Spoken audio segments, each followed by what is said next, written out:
The focus here so far has been on vaccines, donations of injections to poorer countries, certainly from the US and the UK. But your think tank is suggesting that perhaps there ought to be a focus rather closer to home so that people can start moving around again, those who've had vaccinations with vaccine passports. Well, there are two separate things, Adam. I mean, first of all, obviously, vaccinating the world is important, and we can vaccinate probably the most vulnerable, the frontline healthcare workers, and mainly the urban populations of the developing world even this year.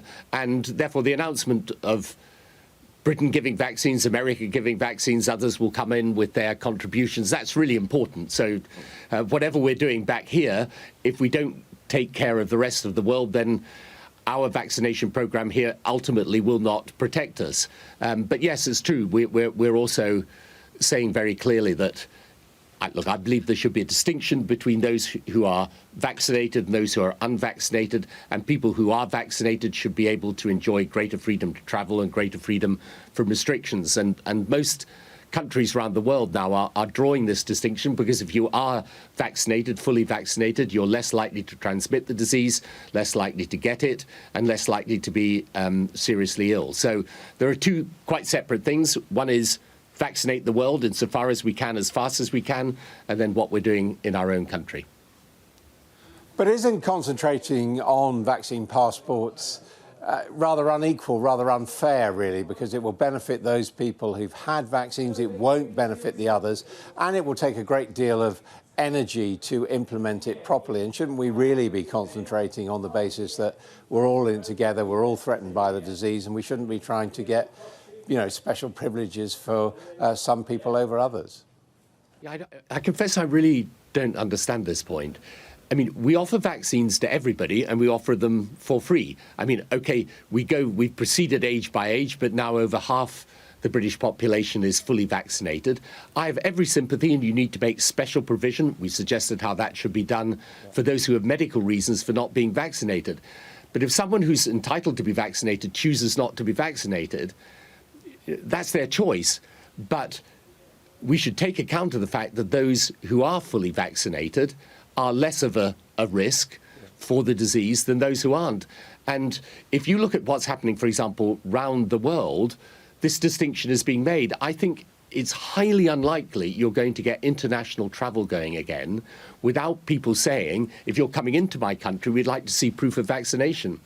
And one of the things that I don't know whether this will be discussed at the G7, but would be sensible to discuss, is if the main countries together put their collective efforts into providing a proper and secure way of doing international travel, so that there are agreed standards and agreed verification of vaccination. I think it would be a hugely important step forward, because in the end, the world will have to get vaccinated, and countries will be reluctant to welcome you in if you're not vaccinated, or you don't at least have proof of a negative test. But I mean, who would actually run this system? That is a big problem. Do you have any idea? There are those people who are saying that really what this is all about is you wanting to bring back the idea of ID cards, which didn't go so well when you were Prime Minister. Look, I happen to think the case for biometric ID as actually a instrument in the hands of citizens to help them with their daily lives is overwhelming. And I just make you this prediction: in years to come, most countries will move in that direction. But no, this is simply about vaccination, and other countries are doing it already. If you go to Israel or, you go to the UAE, you will get a vaccination. You actually have a QR code on your phone that shows the vaccination, and you will show that as you go into the country. Now, this G7, you've been to a lot of them in the past. Do you think that this is going to succeed in convincing the world that globalisation isn't a dirty word? Well, global cooperation with a global pandemic is obvious and necessary. And I think, the G7, some G7s end up being what I call communique summits. In other words, you issue a communique and there are warm words, but nothing much happens. This summit is really important. It's coming at a really important juncture. The announcements on vaccines are real, and that's important.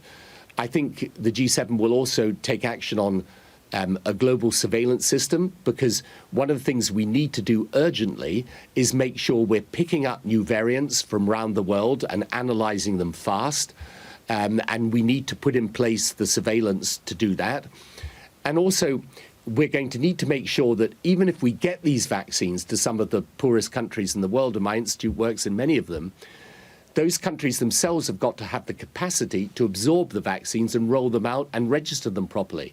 So, there's a lot of work to be done for this pandemic, and then you've got a whole slew of questions about how you prepare for future pandemics. So this G7 should be, and I think it will be hopefully, as a summit of substance, where there are real and clear things being decided, and it will also probably lay the ground for the climate summit happening again in the UK later in the year.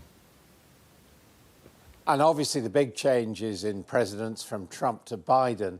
But there has to be a real doubt, doesn't there, as to whether America really is back as a constructive international partner.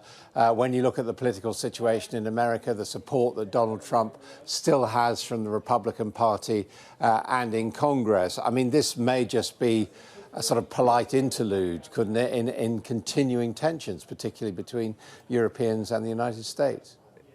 Well, it's an interesting point, and you're right that America remains deeply divided. But I think there is a way through this where you just accept that on certain issues, and this pandemic's one of them, cooperation is sensible, because we know what the risk is. I mean, why are we now debating pushing back the 21st of June date? Because of the Delta variant that's originated in India and is now spreading throughout the world, and it will become the dominant variant here. So it's in our interest that we help cooperate in order to get the world vaccinated so that we don't have more variants arising, some of which may be completely resistant to vaccine. So, we've got to hope that that doesn't happen. But what it does is it places emphasis on the importance of that global cooperation. So, again, with climate change, there's no point in one country taking action unless all countries take action. So I think that whatever issues there are in American politics, and you're right, Adam, those divisions are still very deep. Nonetheless, there are certain questions upon which plainly and obviously there's a point in cooperation. And, corporation tax and cooperating on that's another example of it. So I think there is a real change. And even if those divisions remain in America, there is a real point to the cooperation, and this summit can give an impetus to it. Now, you and John Major warned of the consequences of Brexit for the Good Friday Agreement, the Belfast Agreement in Northern Ireland. We have had Brexit, we've had the Northern Irish Protocol, clearly an issue of tension between the UK and the EU, and now seemingly with the Biden administration as well. Do you have the answer? What is the way out of this? Well, we did actually, as an institute, publish a paper from our team that looks at this a few weeks back, suggesting ways through it. And I honestly believe the only way through it is to get to the practical situation. I mean, what goods are passing from Britain to Northern Ireland, then Northern Ireland into the Republic that's, of course, still part of the European Union, and how do you differentiate between them and get the right, detailed transactions and regulations around them so that you make sure you're minimizing any friction at the border. But the fact is, there was always going to be this problem. I mean, there's no way that you can take the UK out of the single market and customs union of the European Union and not have an issue to do with the border between the North and South and Ireland, because the North then goes out of the European Union, the South remains in the European Union, and therefore you've got a hard border there. So the purpose of the protocol was to find a way around that. And well, it's difficult because, it's at one level, it's an irresolvable problem. And I think the only way they're going to resolve it is to get down to real sort of brass tacks on the practical issues and see where Northern Ireland can, in any event, keep aligned with European regulation, and where there may be areas where it really doesn't matter so much for Britain also to be in line with European regulation in order to protect that border. But the only way you're going to resolve it, you can't resolve the matter of principle. It's just not possible, because there's a complete inconsistency between taking the UK out of the single market and keeping the border without friction between North and South of Ireland. So you've got to look at practical solutions instead. But do you agree with the British government that, frankly, the European Union is being too bureaucratic, too inflexible, too purist about all of this? And as you say, putting principle to one side and looking at the practicalities might be the way to go, and it's the way that the EU, frankly, is resisting. Well, the EU would put it the other way around, by the way. But look, I think there's no point in going into a negotiation sort of by megaphone with the other side. You've got to sit down and try and work it out. But I think there'll be huge resistance within Europe to scrapping the protocol, because it's not as if the protocol was negotiated without there being a clear understanding of what it meant. Now, as I say, I don't think there's any way you're going to get the protocol scrapped. I think what could happen is that you find, as I say, these practical ways through, and let's hope that that happens, because otherwise it will cause real tension in Northern Ireland.